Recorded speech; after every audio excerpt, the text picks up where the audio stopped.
بسم اللہ الرحمن الرحیم۔ السلام علیکم۔ ہیلو ویورز، کیسے ہیں آپ؟ میں عظمت مصطفیٰ اور آپ دیکھ رہے ہیں عظمت ولاگ۔ آج جس ٹاپک کے بارے میں ڈسکس کرنے جا رہے ہیں وہ یہ ہے کہ زبانی طلاق کی قانونی کیا حیثیت ہوتی ہے۔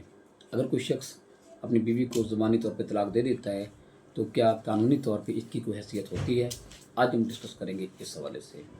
اس سے پہلے جن لوگوں نے ابھی تک میرے یوٹیوب چینل کو سبسکرائب نہیں کیا تو آپ میرے یوٹیوب چینل کو سبسکرائب کر لیں تاکہ میری ہر آنے والی ویڈیو اب تک بآسانی پہنچ سکے۔ ڈسکس کر رہے تھے جی کہ زبانی طلاق کی قانونی حیثیت کیا ہوتی ہے۔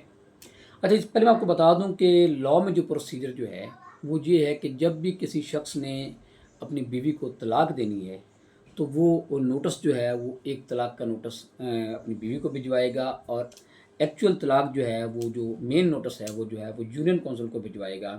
اور یونین کونسل کو نوٹس بھجوانے کا مقصد یہ ہوتا ہے کہ یونین کونسل دونوں پارٹیز کو بلائے اور وہاں مصالحتی کونسل جو ہوتی ہے وہ دونوں پارٹی کو صلح کرنے کی کوشش کرے۔ اگر ان میں صلح ہو جاتی ہے تو طلاق ختم ہو جاتی ہے، اگر صلح نہیں ہوتی تو طلاق جو ہے مؤثر ہو جاتی ہے۔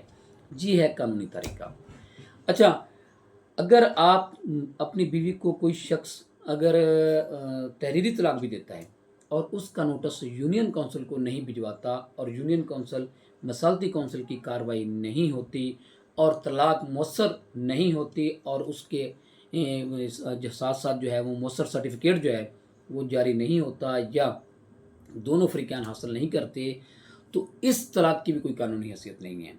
زبانی طلاق تو بڑی دور کی بات ہے، یعنی کہ اگر کوئی شخص اپنی بیوی کو زبانی طلاق دے دیتا ہے، دیکھیں جی شرعی طور پہ تو زبانی طلاق ہو جاتی ہے، لیکن کیونکہ ہمیں قانون کو فالو کرنا ہے، ہمیں قانون کو جو ہے اس پہ عمل پیرا ہونا ہے، تو اس لیے قانون پہ چلتے ہوئے ہم جب بھی کوئی شخص جو ہے طلاق دینا چاہے وہ اپنی بیوی کو تحریری طور پہ طلاق دے، زبانی طلاق کو قانون نہیں مانتا۔ اس کی ریزن یہ ہے کہ اگر کوئی شوہر جو اپنی بیوی کو زبانی طلاق دے بھی دیتا ہے تو کل کسی بھی اسٹیج پہ جو بیوی ہے اپنے خرچے کا دعویٰ دائر کرتی ہے، عدالت میں آتی ہے اور میاں اپنے ڈیفنس میں کہتا ہے جی کہ میں اس کو خرچہ نہیں دے سکتا فار دی ریزن کہ میں اس کو طلاق دے چکا ہوں، لیکن عدالت ایسی طلاق کو نہیں مانے گی۔ اس کی ریزن یہ ہے کہ عدالت اس سے پوچھے گی کیا آپ نے اس کا کوئی تحریری ثبوت ہے؟ صرف تحریری ثبوت نہیں ہے، کیا آپ نے یہ طلاق جو ہے وہ یونین کونسل مصالحتی کونسل میں بھجوائی تھی؟ مصالحتی کونسل نے اپنی وہ کارروائی مکمل کرنے کے بعد آپ کو طلاق سرٹیفکیٹ جو ہے وہ طلاق مؤثر سرٹیفکیٹ آپ کو جاری کیا تھا۔ صرف قانون میں جو حیثیت ہے طلاق کے حوالے سے وہ طلاق مؤثر سرٹیفکیٹ کی ہے، یعنی کہ جب تک کسی شخص کے پاس طلاق مؤثر سرٹیفکیٹ نہیں ہوتا، قانون جو ہے وہ ایسی طلاق کو نہ وہ زبانی طلاق کو اور نہ ہی وہ تحریری طلاق کو مانتا ہے جب تک کہ وہ اس طلاق کو یونین کونسل میں بھجوا کے وہاں پہ جو ہے وہ طلاق مؤثر سرٹیفکیٹ حاصل نہ کر لیا جائے۔ تو اس لیے ہمیں کس نے اس حوالے سے سوال کیا تھا کہ قانونی طور پہ زبانی طلاق جو ہے وہ اس کی کیا حیثیت ہوتی ہے۔